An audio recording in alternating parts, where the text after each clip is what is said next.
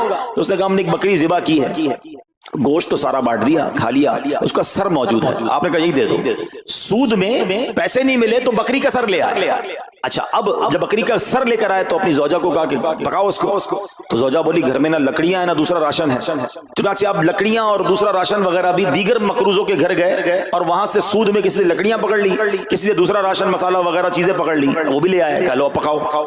اب زوجہ نے ہانڈی بنائی، ابھی کھانا تیار ہو رہا تھا کہ اتنے میں ایک بھکاری آ گیا۔ حضرت حبیب اعجمی نے اس وقت تو توبہ نہیں کی تھی، اس بھکاری کو بھی باتیں سنا کر نکال دیا، گھر سے نکال دیا۔ اب کھانا تیار ہو گیا، کھانے کے لیے بیٹھے، مگر جیسے ہی زوجہ نے ہانڈی کا ڈھکن اٹھایا نا تو وہ سالن جو تھا بکری کے سر کی بجائے پورا سالن خون سے بھرا ہوا تھا۔ زوجہ نے پکار کر کہا کہ دیکھو تمہارے اعمال کا نتیجہ، تمہاری کنجوسی کا نتیجہ، پوری ہانڈی خون سے بھری ہوئی ہے، سود کا مال تھا نا۔ اب ہانڈی کا جو خون میں بدل جانا آپ کے دل پر بڑی تنبیہ ہوئی، بڑا اثر ہوا کہ یہ میں کیا کر رہا ہوں، میں کون سی روزی کما رہا ہوں۔ اللہ سے جنگ ہے نا سود کا کام کرنے والا، وہ تمام لوگ سوچیں جو سود کا کام کرتے ہیں۔ اب جب آپ کے دل پہ چوٹ لگی تو آپ نے اب توبہ کرنے کا ارادہ کیا کہ بہت ہو گیا، اللہ کو بڑا ناراض کر لیا۔ تو آپ حضرت حبیب اعجمی اب باہر نکلے کہ حضرت امام حسن بصری کی بارگاہ میں جاتے ہیں اور وہاں جا کر توبہ کرتے ہیں۔ مگر جیسے ہی اب باہر نکلے نا تو کچھ بچے کھیل رہے تھے، کھیلتے ہوئے بچے نے آواز لگائی جلدی سائڈ پہ ہو جاؤ، دور ہو جاؤ، حبیب اعجمی سود خور آ رہا ہے، کہیں ایسا نہ ہو کہ اس کے قدموں کی دھول ہم پر پڑے اور ہم بھی بدبخت ہو جائے۔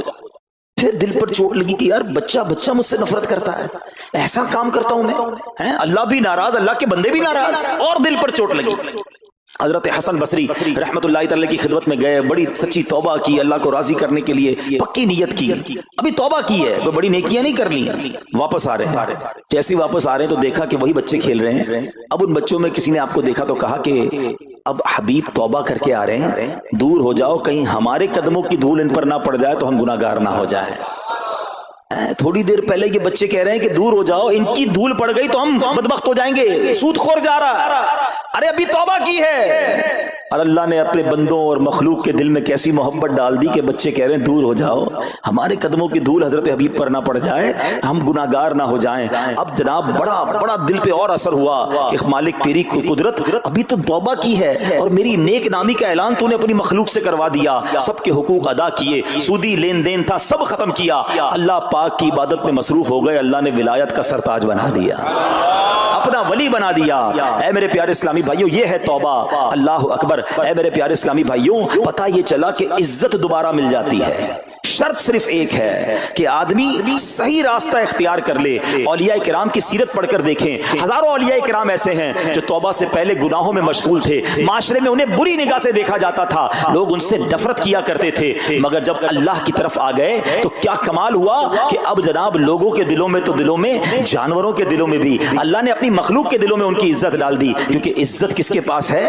رب کے پاس ہے۔ دلوں کا اختیار کس کے پاس ہے؟ وہ رب کے پاس ہے۔ آسمان ولایت کا ایک اور چمکتا ستارہ حضرت فضیل بن عیاض رحمت اللہ تعالی علیہ توبہ سے پہلے ڈاکو تھے، جی ہاں، آپ کتنا بڑا نام ہے ولیوں میں، مگر آپ ایک ڈاکو تھے. اور یہ کوئی کہانی نہیں، واقعی حقیقت ہے کہ رات کو جب بچہ سوتا نہیں تھا تو مائیں کہا کرتی تھی بیٹا سو جاؤ ورنہ فضیل ڈاکو آ جائے گا. جس راستے پر آپ ہوتے تھے لوگ ڈر کے مارے اس راستے سے نہیں گزرتے تھے، مگر جب آپ نے توبہ کی، جن کا مال لوٹا تھا واپس کیا اور سارے حقوق ادا کیے، نیک کاموں میں مصروف ہو گئے، اللہ کی عبادت میں لگ گئے. حضرت فضیل بن عیاض نے وہ وقت بھی دیکھا کہ وقت کا بادشاہ آپ کے دروازے پر کھڑا تھا اور انتہائی عاجزی سے عرض کر رہا ہے کہ حضور ملاقات کا وقت عطا فرما دیجئے. اللہ کی راہ پہ جو چل پڑے، سچی توبہ کر لے، اللہ پھر کیسی عزت عطا فرماتا ہے. حضرت بشر حافی کا واقعہ آپ کو یاد ہوگا. آپ توبہ سے پہلے شرابی تھے، شراب کے نشے میں دھت رہا کرتے تھے. بڑا خوبصورت واقعہ ہے کہ اللہ کے نام کی جب آپ نے تعظیم کی اور آپ کو یہ پیغام ملا کہ اے بشر تم نے ہمارے نام کو بلند کیا، ہم تمہارے نام کو بلند کریں گے. آپ نے توبہ کی، عبادت میں لگ گئے.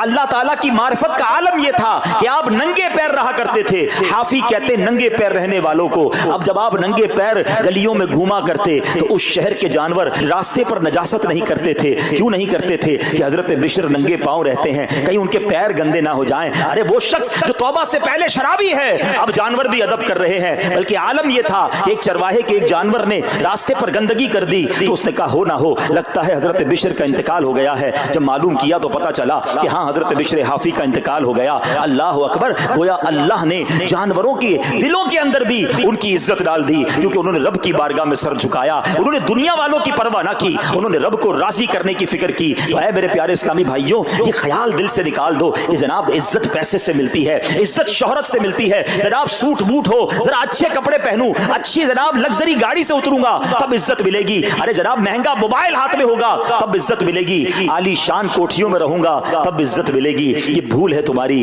آؤ قرآن کیا کہتا ہے، عزت کہاں سے ملے گی، عزت کس کو ملتی ہے؟ اللہ قرآن میں فرماتا ہے من کان یرید العزت فللہ العزت جمیعا. اللہ کہتا ہے، قرآن فرماتا ہے جو عزت کا طلبگار ہو تو ساری عزت اللہ ہی کے پاس ہے، ساری عزت اللہ کے پاس ہے. وَتُعِزُّ مَن تَشَاءُ وَتُذِلُّ مَن تَشَاءُ بِيَدِكَ الْخَيْرُ. خدا کی قسم دنیا کی ساری دولت کسی کے پاس ہو، اس کے کروڑوں فالوورز ہوں، لوگ کہتے ہیں سوشل میڈیا پہ فالوور ہونے چاہیے. آج کل تو کسی کا مرتبہ